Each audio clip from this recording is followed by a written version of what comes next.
Hello everyone, welcome to my very first game review. Which means it's gonna stink, but hey, we all have to start somewhere. Speaking of starting, today we will talk about the start of the Pokemon franchise, with the first generation of games. Side note, some of the things I suggest for improvement may not have been technically possible for these games. I am aware that these games probably couldn't have more data without exploding. Also, my review will be from an objective and subjective point of view. With all that being said, let us begin.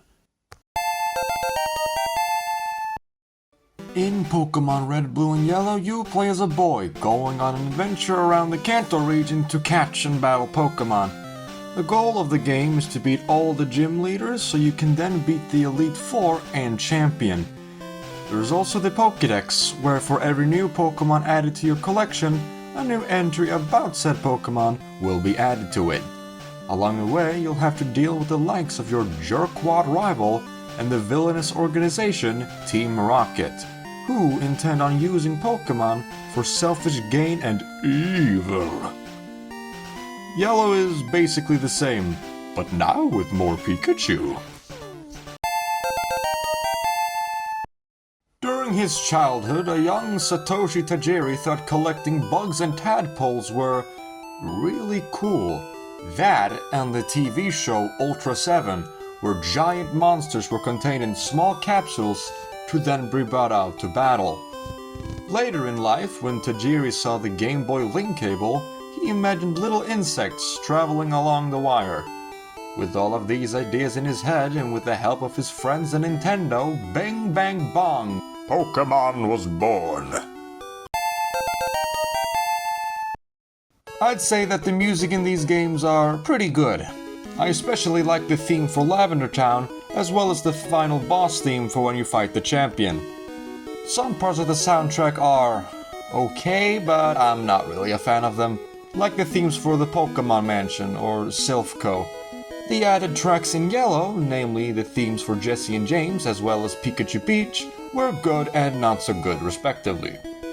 On screen you can see my ranking for every theme in the first generation.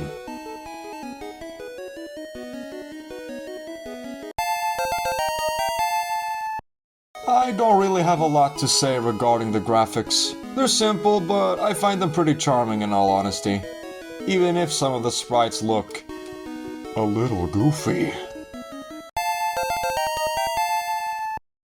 Something cool about the Pokemon themselves is that under certain conditions they can turn into a stronger looking creature via a process the game calls evolution. This is very cool and makes the world of Pokemon seem all the more magical. Another neat thing is the existence of fossil Pokemon, which is both cool in lore, but also in the fact that you can revive them and use them in battle. Pokemon can also be seen causing inconveniences for people, like Snorlax's blocking paths, which is a nice touch. In Pokemon there's also more powerful and rare Pokemon known as legendary Pokemon. In Generation 1, legendaries don't really do much. They kinda just sit in their cave or building, not really forced upon you. There's 4 legendaries, 3 birds and a roided hairless cat. The one that got the most attention to it was Mewtwo, given an entire epic backstory that can be found in the diaries within the Pokemon Mansion. You also have mythical Pokemon, like this generation's Mew, that only get distributed via real-life events. Most of the time. Regarding my opinion on Generation 1 Pokemon, I like most of them. They either have solid designs or fond memories tied to them. But some of them could have been better. Goldeen I don't really like because it's trying to be pretty but misses the mark with how stupid it looks to me. Though I suppose I don't really care if the first stage looks bad, as long as it turns into something good, like Execute into Executor. But Goldeen doesn't do that. Seeking isn't as bad. Pretty. Pokemon turning into something more ugly I think is kind of funny. But if this is what they were going for, then I don't think they went far enough with it. and those spots look very out of place and unappealing to me.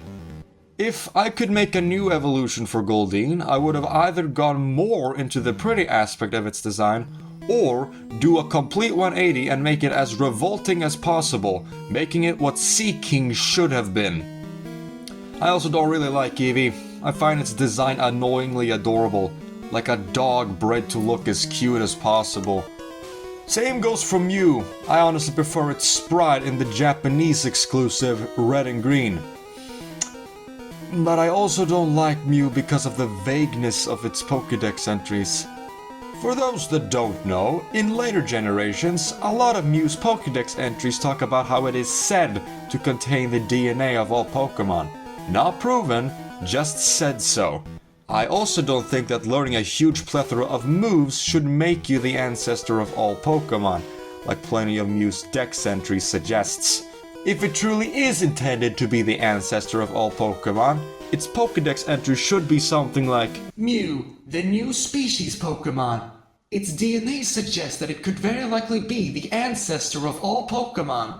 This could explain why it can learn so many moves. However, I suppose it makes sense why scientists can't prove Mew's ancestor status, with it being very rare and all. But I still don't like the uncertainty of its lore.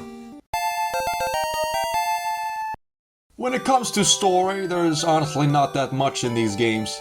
That's not necessarily a bad thing. Less plot and characters means you can focus more on the adventure. Though what little there was, I think was good. Let's start with your rival, which I will refer to as Blue. Blue makes for a very effective rival, as you want to be better than him whilst also not wanting him to win. This is all because Blue is a massive prick. Whenever he sees you, 9 times out of 10, he's either gonna degrade you or talk about how awesome he is. In Red and Blue, he even picks the starter superior to your own, cementing on a gameplay standpoint that he wants to be better than you. In Yellow, his respect for you varies.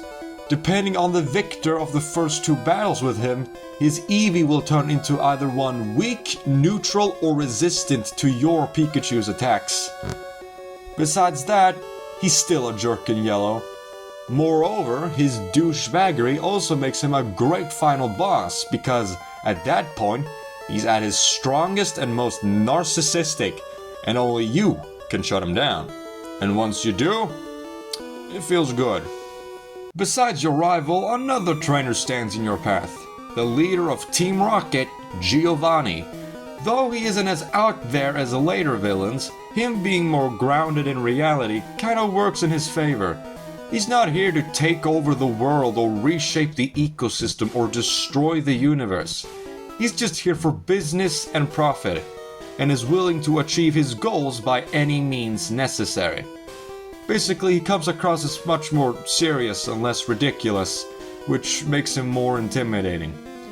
Beating him is also satisfying, not just because you're defeating the man behind this big and evil organization, which you have witnessed doing bad things, but also because he's the last gym leader, meaning that after beating him, you've completed a big part of your adventure. Truly a combo of satisfaction.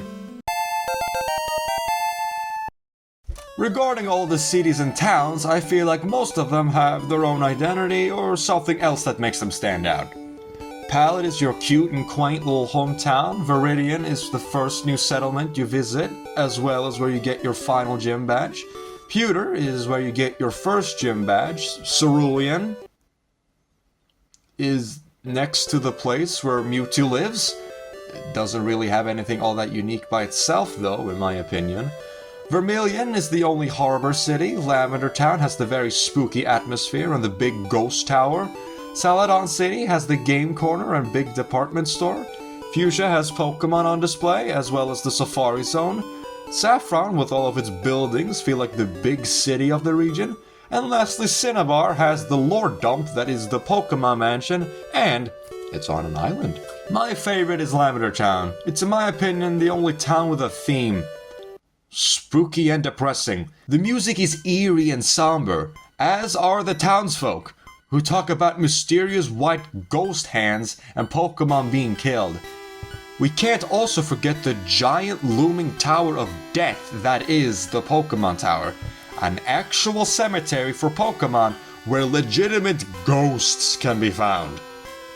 My least favorite is Cerulean. I'm sorry, but I just don't feel like this place has anything interesting within itself. Besides the towns and cities, you also have a forest, a power plant, and several caves and routes. Most of the routes just kind of feel like grass. With a road. With a few exceptions. I don't think every route needs to be super unique, but I think having more interesting routes could make the region a little more intriguing.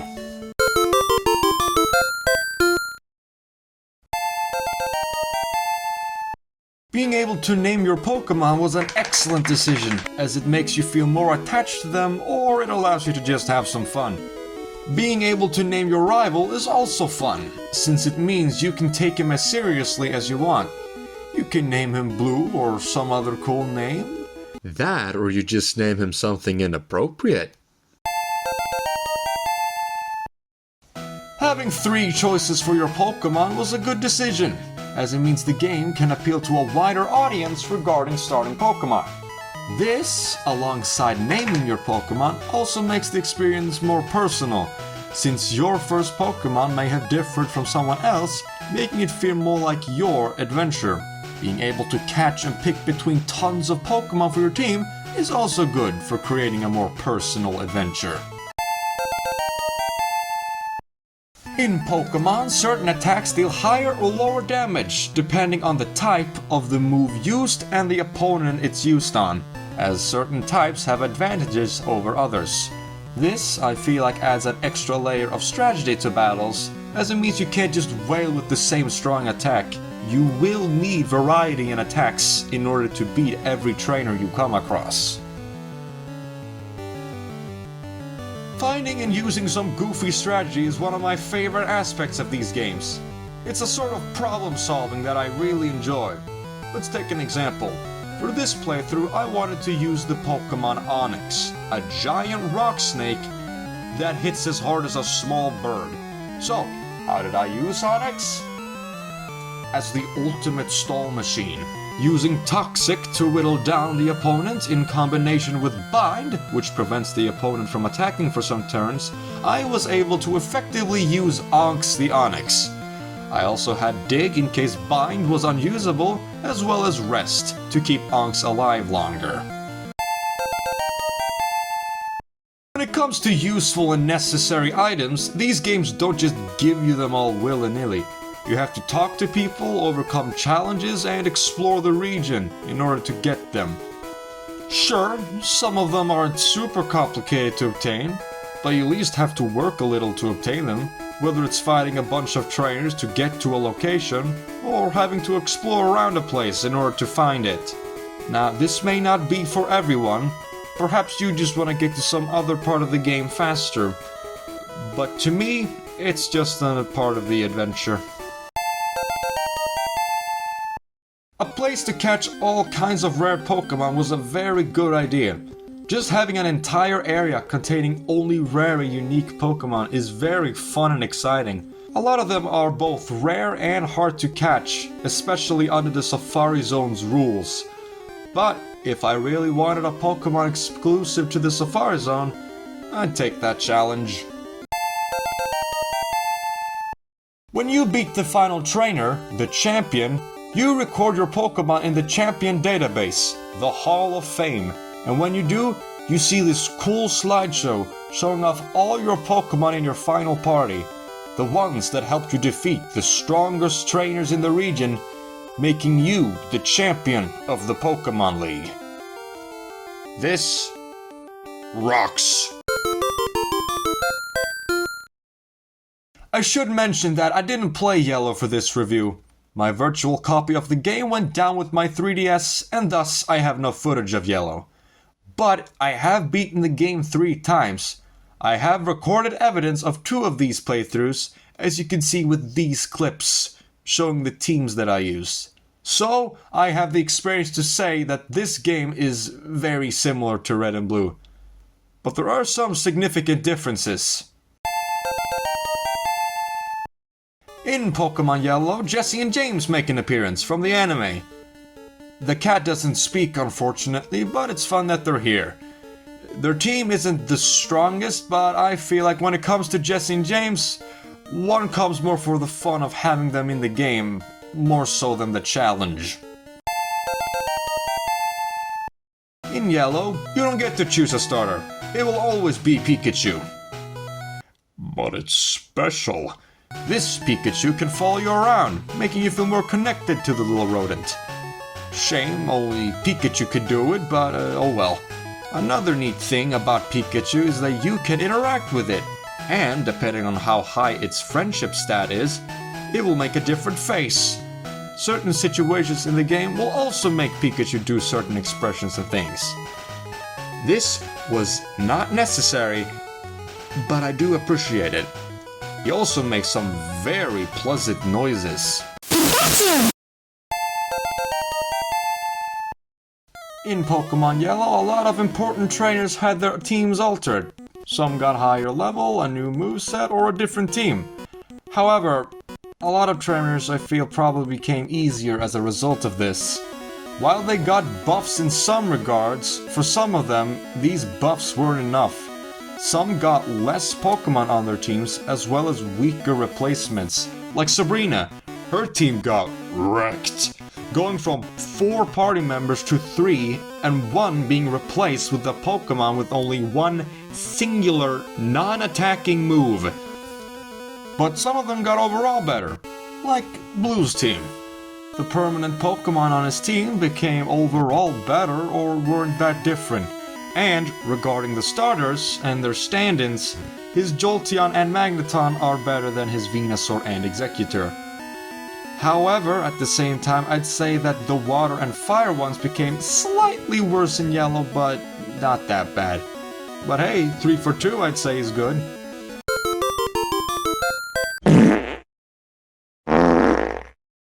When you lose a battle in the first games, you will lose half of all your money. This is not that fun. Sure, it does incentivize you not to lose, but at the same time, I feel like the challenge should come from how great you are at battling and strategizing, and not from how much money is in your pocket. After beating the champion, there's not a whole lot more for you to do. You could try to finish the Pokédex, but you need a second Game Boy and copy of the other version, or versions if it's Yellow, in order to do that. This is because some Pokemon will be unavailable in your version and playthrough. This includes the exclusive Pokemon to the other version, or versions, the other 2 starters, the other Fossil and Hitmon, and the trade evolutions. There is of course also catching Mewtwo, but that's it. There's nothing new for you to do.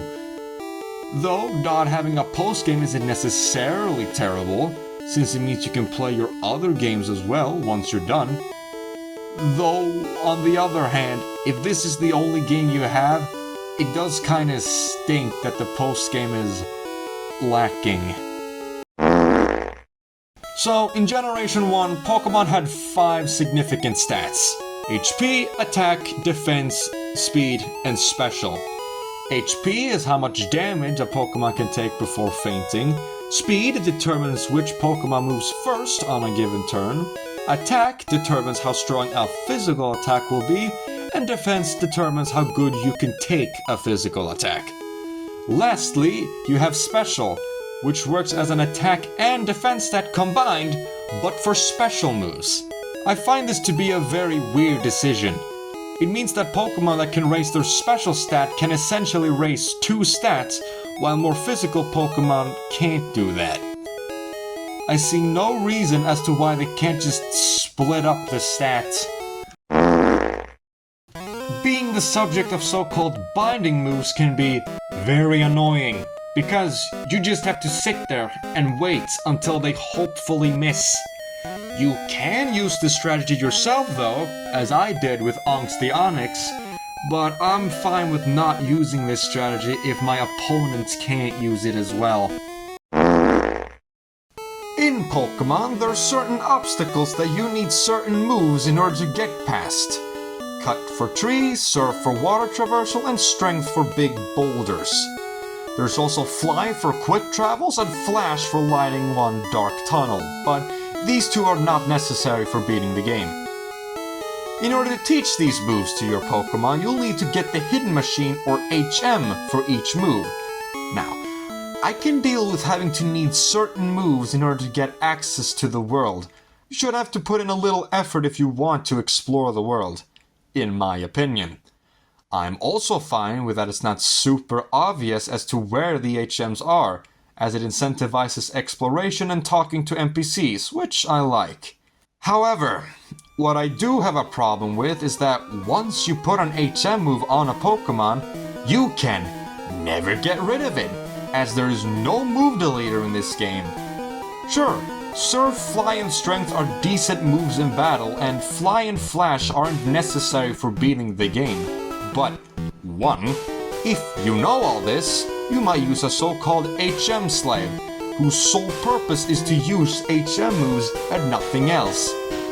But if it's not in your party at that moment, you'll have to go back, get it, and then return to where you want to use the move. And 2, if you don't know that they're permanent, you might have accidentally given one of your good Pokemon Flash or Cut to not so good moves, or a move that doesn't match well with that Pokemon's stats. Speaking of which, something kinda dumb in these games is that for attacking moves, their type determines whether or not it's a physical or special move. This means that some Pokemon unfortunately get types and or move pulls that don't necessarily match their best attacking stats. In these games, you can find certain Pokemon via fishing by using either the Old, Good, or Super Rod. You'd think that the Super Rod will catch some high-level Pokemon, and I suppose you're right. If you consider 15 and 23 a high level. Spoiler alert, it's not. By the time you get the Super Rod, other wild Pokemon can be as high as level 30, so I don't know why they decided on level 15. As for the level 23 ones, they're either in one or two non-obvious areas, or near the end of the game, where your Pokemon might be in their 40s or 50s level-wise. Yellow remedied this a little. Now some Pokemon caught via the Super Rod are at a much higher level in certain areas. But not all Super Rodders got this treatment. Also, it's very likely that you might get the Super Rod before the Good Rod, which is weird since the Good Rod is worse than the Super one. The types in these games aren't exactly on equal footing. When it comes to stab moves, moves with a 50% power increase if the Pokemon and move being used have the same type, the Bug, Poison, Ghost, and especially Dragon type got the short end of the stick. They're either very low in power or, in Dragon's case, don't exist. Then we have the big brain-breaking problem that is the Psychic type. In the first generation only, the Psychic type had, in practice, basically no weaknesses and no other type resisted it apart from itself. The only type that does deal super effective damage to Psychic, Bug, not only has weak move power, as I said before, but also doesn't have the best users of said moves, as they're either weak to Psychic, slow as hell, or can't deal sufficient damage as their type and attack stat don't match well with Bug moves. Your bag in these games can hold a maximum of 20 kinds of items. This can be kind of annoying, as it means you might have to stop and use up or throw away an item from your inventory. There's also the much worse scenario of not wanting to do these things, but you want the item, meaning that you have to leave in order to either sell or store some items just because you want or need that specific item. I do like the PC storing though, since it allows you to put away items that clutter up your inventory. Though Pikachu has a lot of neat things about him in Yellow, there's also one downside to the little fella. You can't evolve him. Now, I get that this Pikachu is supposed to be like the one from the anime, that it doesn't want to evolve. However, the problem is Pikachu has very bad stats. It hits as hard as a tiny mole or a fish. And sure, it learns Thunderbolt via level up now, sure, but I don't think that makes up for the fact that it has fish mole stats.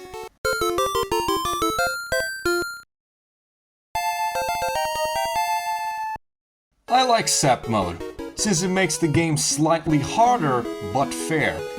What it does is that you can't switch out your Pokemon once an opponent's Pokemon is defeated, like in Switch mode. This puts you on a more equal footing to your opponent. The player has access to a lot of things that opponents rarely or just don't have access to. The player can have as many healing items as they want, can use revives, can have a full team of 6 as soon as they get Pokeballs, and can use X items to their heart's content. These advantages aren't necessarily horrible. Just because a game isn't ball-bustingly hard doesn't make it objectively terrible. However, if they want the game to be harder, which I would enjoy, they should either give the opponents more of these same privileges or take some of them away from the player. Though, I mean, I suppose you can just decide to refrain from these advantages, like I like to do. For all important trainers, I use no healing items, X items, or revives, and I can't have more Pokemon in my party than my opponent. I also didn't have Pokemon who had a higher level than my opponent's highest level. Moving on. Another disadvantage for the opponents is that, besides Blue, all other opponents have static teams, or in other words, their team always stays the same. This predictability could be mitigated for the sake of a higher challenge. Like, you could have the important trainers have more randomized teams to make it less predictable for the player. Or you could do more instances of trainers having an advantage over the player, like in the beginning with your rival. When it comes to differences between Red and Blue, I feel like there's not that many differences between them. I checked Bulbapedia, IGN, my memories, and throughout all those sources, I found that the only real differences between Red and Blue was Pokemon availability. What I mean by this is that a small group of Pokemon can only be found in one version, not the other. That's essentially the only difference between Red and Blue. Yellow had a good chunk of changes. The whole Pikachu thing, the team of trainers changed, Jesse and James are in the game, Pikachu can ride the waves, some Pokemon had slightly improved move pulls, and Blue's team changes depending on how good you are. But Red and Blue did not need to be different versions when the only difference is a small amount of Pokemon. Now, I can understand that they may have wanted you to interact with other players in order to get the last remaining Pokemon for your Pokédex. But you didn't need different versions for that, as, like I said in the post-game section, you have starters, fossils, hitmons, and trait evolutions that you need other players to get, so why not just make, with the exception of starters, more of them? Or maybe some other choice-related Pokemon? Why not do that instead of having two near-identical games where the only differences are this one has a cool turtle on the cover, as well as having the iconic Pokemon Weepinbell. Something I personally dislike is that in order to complete the Pokédex, you need to either own a second console and game to trade with, or have a buddy to trade with. This is really unfortunate for someone that often likes to complete his games.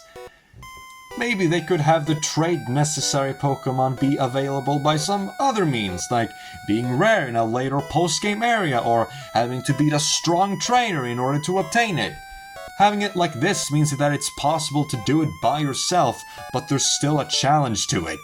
As for the trade evos, they can still evolve via trading, thus still encouraging trading, but perhaps they could evolve by some other means as well, like via a later post-game item or a really high level.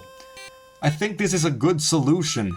The game should be beatable with or without other people, and you certainly should need to spend more money in order to complete the game. That's just my opinion though. If the game is meant to be beaten with other players, then it is what it is. But I still think it's a very lame decision. Moreover, I will say, the game would be more timeless if you could beat it without trading, as not everyone is going to have 2 Game Boys and a link cable readily available decades after the game's release. With all of this being said, I am happy Mew isn't necessary for the Pokédex to be considered complete, as without glitching, Mew could only be obtained by going to a real-life location and getting it there, assuming you even have such locations in your country.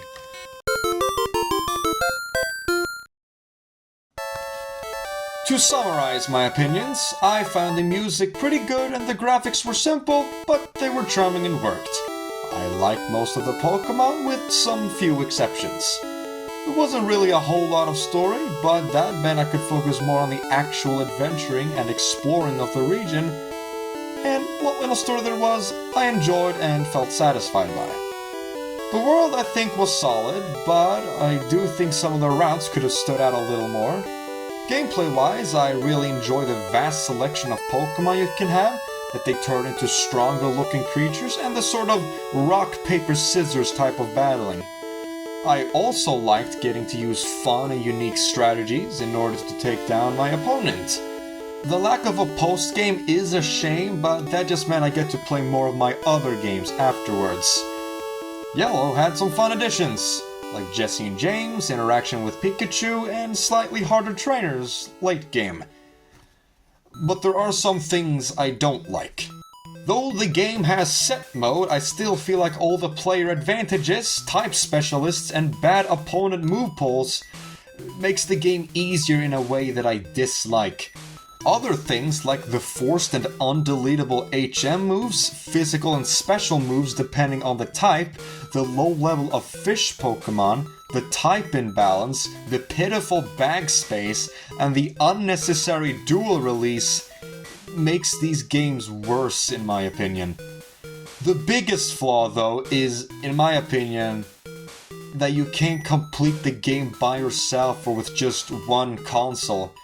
This means you may not be able to experience more of the game because you either don't have someone else to trade with or you don't own another Game Boy, game, and link cable. Not everyone is going to play these games decades later or have a second console that they already own.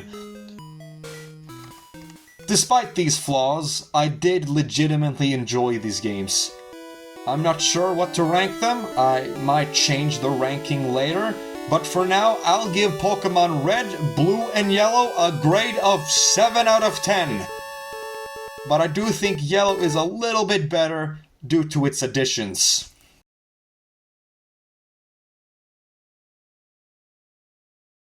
Hi. Thanks for watching the video. I know the video probably stunk super hard. This was my first time really doing something big like this. But I will, for next time, hopefully, I will make it even better and I will... There were some things I wanted to talk about in this video that I just didn't have time for, but I'll talk about them in the next one. It's gonna be even better and you're gonna get to see my beautiful body. Okay, but thank you for watching. Have a good one.